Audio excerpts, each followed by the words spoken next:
नमस्कार दोस्तों, मैं राजकुमार मिशन जीत के ऑनलाइन प्लेटफॉर्म पर आप सभी का स्वागत है। हम आपके लिए लेके आए हैं वर्णमाला का प्रैक्टिस सेट दूसरा।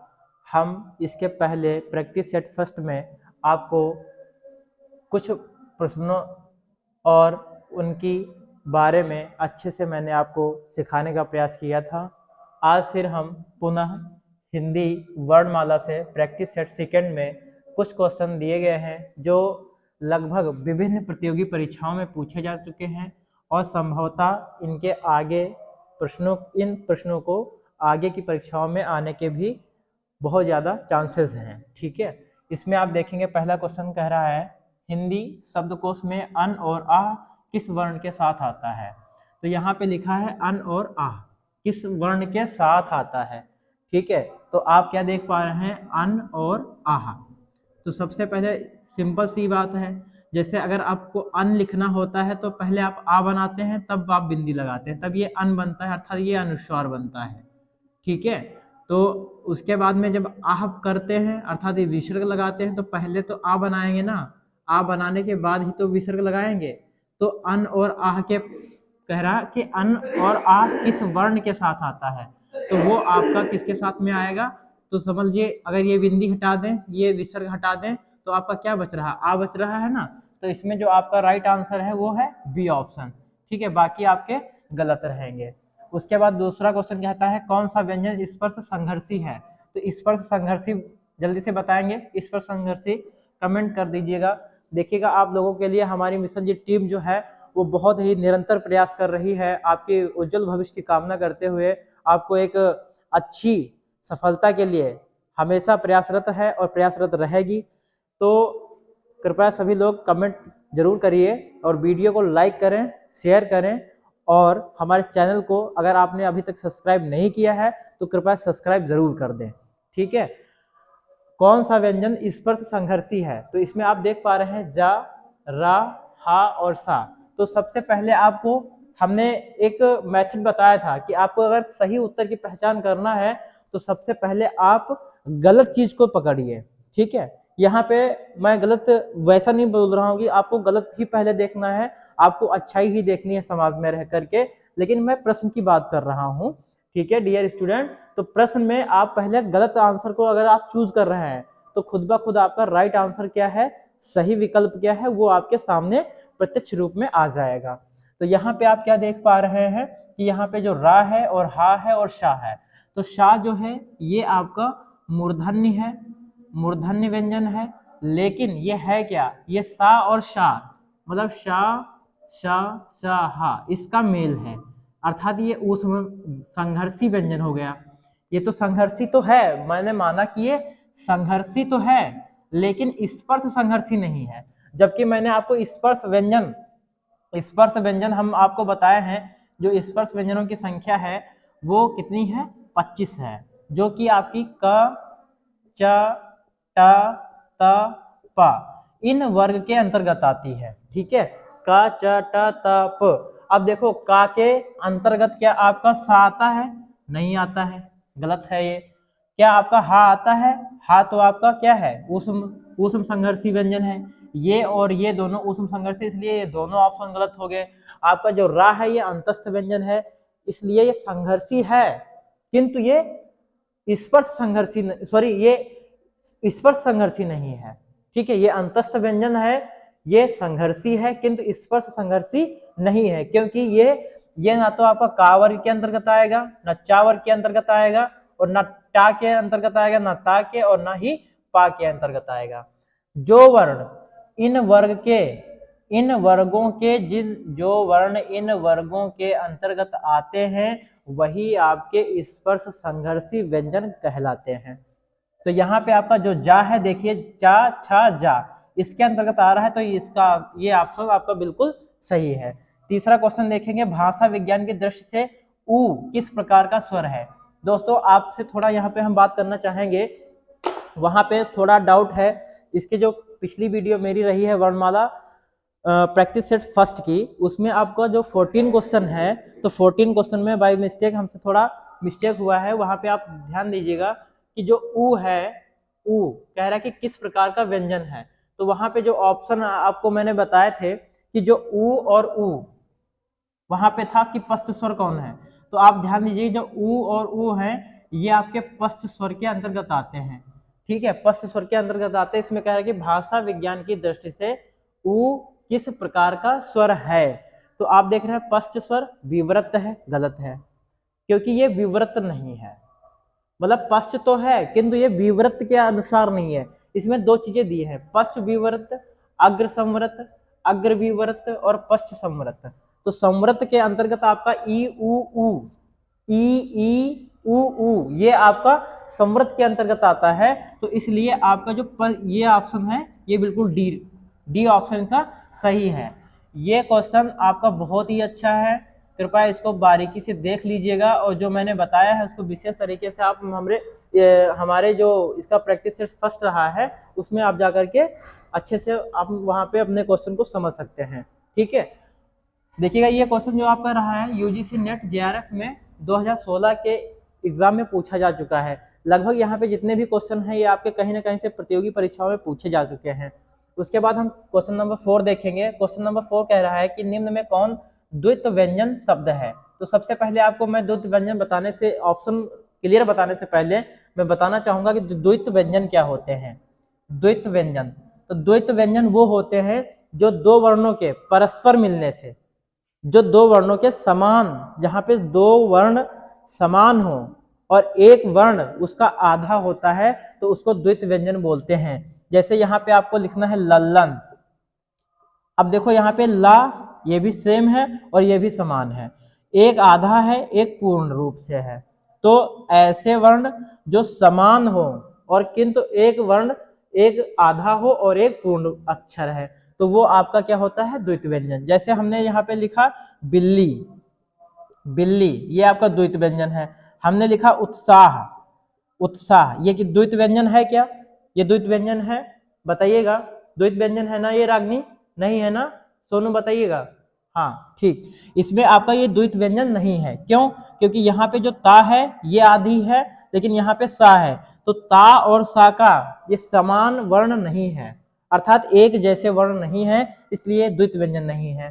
द्वित व्यंजन वही होंगे जो समान वर्ण हो और एक समान वर्ण का दूसरा जो समान वर्ण होगा वो आधा होगा।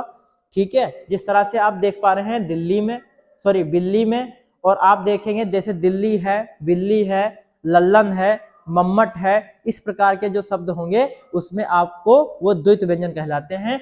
तो यहाँ पे जो ऑप्शन आपका पुनः है गलत है, इलाहाबाद ये भी नहीं होगा, उत्साह ये भी नहीं होगा, तो इसमें आपका बी ऑप्शन बिल्कुल सही है।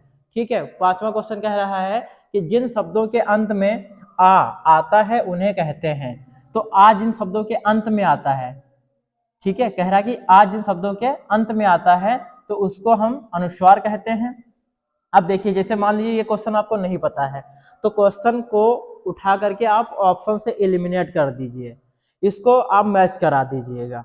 ठीक है, मिलान कर लीजिए, देखिए क्या आ जो है आ आता है, मतलब जिन शब्दों के अंत में आ जाता है, तो जिन शब्दों के अंत में अनुस्वार कह रहा है तो अनुस्वार आप देखेंगे यहाँ पे, अनुस्वार देखेंगे कि अनुस्वार में तो आपका अंग होता है।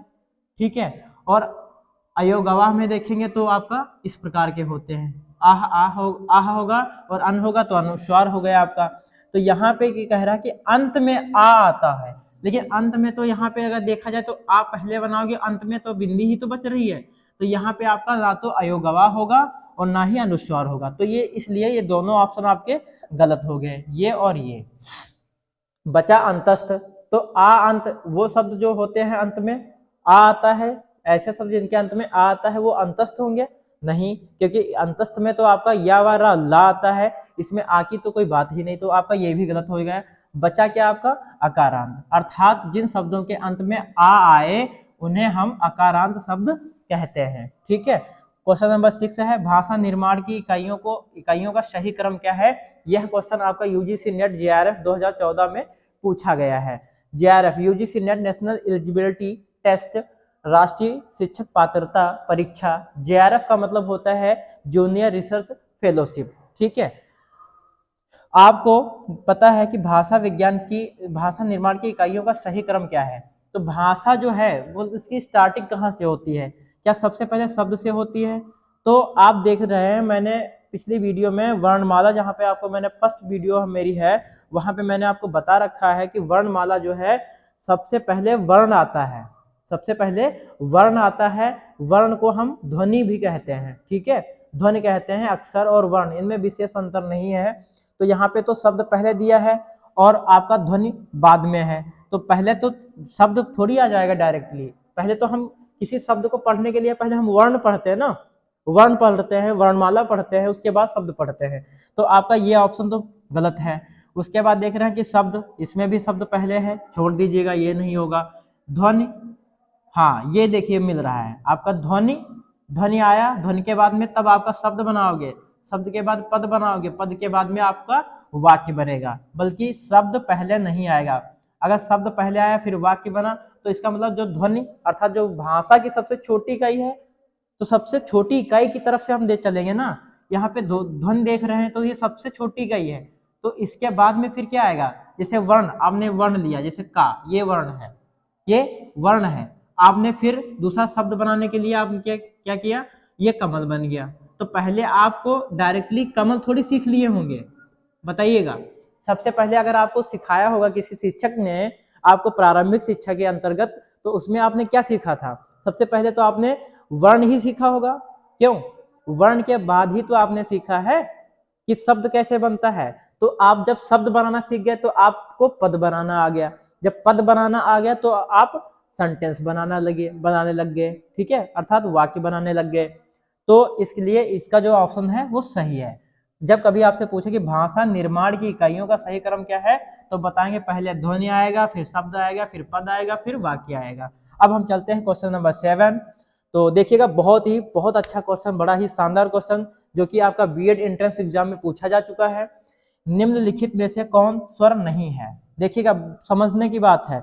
देखिए आ, ए, उ और इया, इसमें आपका आ ये भी स्वर है, ए ये भी स्वर है, उ ये भी स्वर है, लेकिन इया आपका स्वर नहीं है, बल्कि ये नासिक व्यंजन है। ध्यान रखिएगा, क्या है ये, नासिक व्यंजन। और नासिक व्यंजनों की जो संख्या है वो कितनी है बच्चों, वो है आपकी 5। नासिक व्यंजनों की संख्या कितनी है, 5 है, ठीक है। उसके बाद देख रहे हैं कि अनुनासिक व्यंजन या नासिक व्यंजन, अनुनासिक व्यंजन या नासिक व्यंजन कौन से होते हैं? तो अनुनासिक और नासिक में मैं पिछले वीडियो में, फिर मैं कह रहा हूं, मैं पिछले वीडियो में बताई है कि अनुनासिक व्यंजन और नासिक व्यंजन में कोई विशेष अंतर नहीं है। नासिक का मतलब भी होता है वैश्य वर्ण, जिनकी आवाज मुंह और नाक दोनों से निकलती है, और अनुनासिक का मतलब भी वही होता है जिनकी आवाज नाक और मुंह दोनों की सहायता से निकले। तो यहाँ पे देख पा रहे हैं कि वर्ग के पंचमाक्षर, पहला ऑप्शन है वर्ग के पंचमाक्षर, वर्ग के द्वितीयाक्षर, वर्ग के चतुर्थाक्षर और अयोगवा। तो सबसे पहले आप क्या देख रहे हैं, अनुनासिक। तो आपको मैंने यहाँ पे एक डायग्राम के अकॉर्डिंग मैंने बताया था कि जो का, च, टा, ता, प, ठीक है, आप देख पा रहे हैं का, च, ट, ता, प। इसके अंतर्गत आपने 5 पढ़े थे। तो लास्ट में जो आपने पढ़ा था वो क्या पढ़ा था आपने, जैसे का, खा, गा, घा, अंगा, चा, छा, छा, छा, जा, इया, टा, ठा, डा, डा, डा, अड़ा, और ता, था, दा, दा, ना, पा, फा, बा, भा, मा। तो इस प्रकार से आपने पढ़े थे। तो ये आपके क्या है, ये नासिक के व्यंजन है। क्या है ये, नासिक के व्यंजन है। तो आपका 1 2 3 4 5 अर्थात ये कौन से होंगे, वर्ग के पंचमाक्षर, ठीक है। तो आपका ये पहला ऑप्शन आपका बिल्कुल सही है, ठीक है। क्वेश्चन नंबर 9 देखेंगे। क्वेश्चन नंबर 9 क्या कह रहा है, निम्न में नासिक व्यंजन है। सबसे बहुत ही शानदार क्वेश्चन है ये। आपका अभी हाल ही में यूपी टेट एग्जाम 2021 में जो परीक्षा रद्द हो गई थी और उसकी परीक्षा बाद में 2022 में कराई गई, उसमें ये पूछा गया था कि निम्न में नासिक के व्यंजन है। तो इसमें लिखा है अंगा, इसमें लिखा है डा, और इसमें लिखा है आ, और इसमें लिखा है सा। बहुत सारे बच्चों को इसमें दोनों में कंफ्यूजन था। यूपी टेट एग्जाम में उनको यह भी ऑप्शन था और इसमें यह भी ऑप्शन पड़ा हुआ था, तो दोनों में अंतर नहीं कर पाए। अब देखिएगा जो अंगा है उसकी बिंदी थोड़ा यहाँ नहीं, बल्कि अंगा की बिंदी इसके थोड़ा यहाँ पे लगती है, और जो डा है उसकी बिंदी सदैव बिल्कुल नीचे लगती है। तो ये आपका डा है और ये आपका अंगा है। बस यही कंफ्यूजन के कारण बहुत सारे स्टूडेंट ये क्वेश्चन गलत करके भी चले आए थे, लेकिन आज मैं आपको पूरा अच्छे से बता दिया हूँ कि कभी ये गलतियां मत करना। तो इसका पहला ऑप्शन सही है, बाकी आपके गलत हैं। क्वेश्चन नंबर 10 कहता है हिंदी शब्दकोश में छा वर्ण का क्रम किस वर्ण के बाद आता है। बहुत ही अच्छा क्वेश्चन है जो कि आपका UP triple SC video exam 2015 में पूछा गया है। इसको भी हम देखने का और समझने का प्रयास करेंगे। हिंदी शब्दकोश छा वर्ण का क्रम किस वर्ण के बाद आता है। तो आप देख पा रहे हैं का के बाद आता है, ज्ञा के बाद आता है, त्रा के बाद में आता है या सा के बाद में आता है। तो आपको हमने बड़ी ही बारीकी तरीके से बताया है कि जो छा और ज्ञा और त्रा इन वर्णों का पहले तो आप मेल समझें। सबसे पहले क्या समझेंगे? मेल। तो यहां पे हम लिख रहे हैं, देखिएगा, छा, त्रा, ज्ञा और स्रा। छा, त्रा, ज्ञा, स्रा। तो छा का वर्ण इसका मेल जो है वो का प्लस सा से है, त्रा का ता प्लस रा से है, और ज्ञा का प्लस जा प्लस इया से है, और स्रा का सा प्लस रा से है। तो आप क्या देख पा रहे हैं, जो छा क्वेश्चन अब यहां से बना है। देखिएगा क्वेश्चन कह रहा है कि हिंदी शब्दकोश में छा वर्ण का क्रम किस वर्ण के बाद आता है।